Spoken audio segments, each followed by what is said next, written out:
l'idée, c'est de créer ce dialogue entre le passé et le présent. Mes impressions sont indescriptibles à l'issue de ce tour que nous avons fait du passé au présent et qui ouvre en fait une projection sur un avenir qui continue, mais dont la constante est beaucoup de créativité, beaucoup de matière. S'il y a un message, me semble-t-il, que cette exposition réussit à passer de façon péremptoire, c'est que ce que nous appelons la culture, c'est un contenu intemporel et nous pouvons nous rassurer de ce que nos peuples ont une culture. Si la culture est la preuve de l'âme, nos peuples ont toujours eu une âme.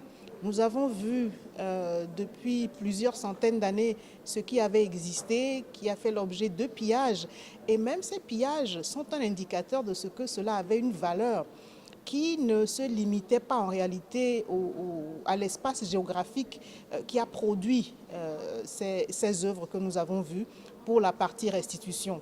Et puis, dans ce dialogue qui a été vraiment magnifiquement transmis et restitué par les médiatrices béninoises auxquelles nous avons eu affaire et dont je tiens à saluer le professionnalisme et l'inspiration. Personnellement, j'ai été impressionnée par ces deux dames qui nous ont présenté les deux parties de cette exposition. En tout cas, on va repartir vraiment les yeux pleins d'étoiles.